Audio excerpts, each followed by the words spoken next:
Thank you and welcome. We're glad you're here and appreciate the time that you gave me last week to review some things and talk about the audit and then to be able to drill down on a couple of issues. I want to circle back to something we discussed with 5G and looking at foreign production and adoption of advanced communication technologies such as 5G wireless networks and how this is going to challenge our competitiveness and our data security.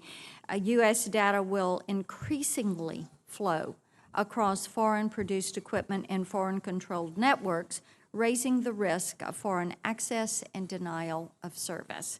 And just this month, the Philippines 5G rollout began. It's a Chinese-designed network executed by Chinese engineers in the Philippines, backed by state-owned China Telecom Corporation on hardware supplied by Huawei. The Philippines are a vital U.S. security ally in the Indo-Pacific, from joint exercises and training to stabilization in the South China Sea to coordinated humanitarian relief. Meanwhile, Huawei's equipment is up and running in the 5G networks of another regional defense partner, South Korea. It is spreading through Europe and the Gulf and is the bedrock of Africa's telecom network. In your advanced policy questionnaire and in our discussion, you indicated that next generation information communications technology, 5G, is an area in which DoD plans to collaborate with the private sector. And I would like for you to expand on that statement. And if you're confirmed, how would you prioritize this collaboration? So one of the ways that, Senator, that we're looking to work with the private sector is to give them environments where 5G can be established, like on a military base, at a depot, because part of what they need to do is be able to experiment. And often it's hard to get an entire city or town to agree to let you to put this equipment up. So we can put them up on bases, bring in the private sector and say, here's what the network has. What can you do with it? How can we take advantage of it? How can we develop both military and private sector uses of it to experiment and develop? Because that's part of what gives the competitive edge in that area. We're also looking at dynamically sharing spectrum, which allows to give a competitive edge in 5G as well. So those are some of the areas that we're working right now with the private sector, and should I be confirmed, it'd be one of the areas we'd continue to focus on. Well, then go ahead and touch on how you would collaborate with them with artificial intelligence and with hypersonics. Sure. So with artificial intelligence, there's a number of activities that go on in the private sector that have an overlap with the government, such as in logistics, we're working with them.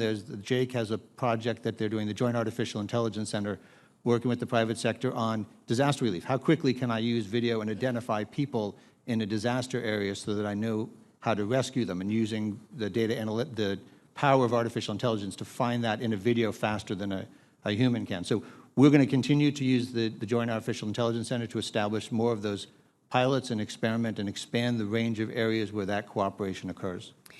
I was just in Commerce Committee, and we were passing out the Broadband Data Act and the 5G Leadership Act, which we had amended with a portion of that bill was amended with my Supply Chain Security Act, something that I think is vitally important. And we know that DoD partnering with the commercial sector is going to be of tremendous importance to moving us forward with artificial intelligence, machine learning, et cetera.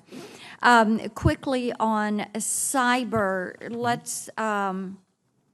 we've talked a little bit about Russia and China and their engagement in massive cyber campaigns and trying to steal trade secrets and proprietary information. So just to touch on this, with Russia and China's aggressiveness and their massive thefts of technology and cyberspace, and touch on the threat you think that presents to our security and our economic prosperity equally. It is a very serious threat, and it works across a range of areas, because they can come into the critical infrastructure of the private sector. They can go after those defense firms in the defense industrial base. They can go after government ones, either to go in and do malicious attacks to disrupt our activities, or simply to steal technology so they can advance through theft what they couldn't advance through research. That undermines the safety and security of our forces in future fights. It undermines the copyrighted, protected data, that vendors depend on for their businesses, and losing that proprietary information puts their competitive edge at risk as well. We look forward to having you move through quickly, and I thank you for being here today. Thank you, Senator.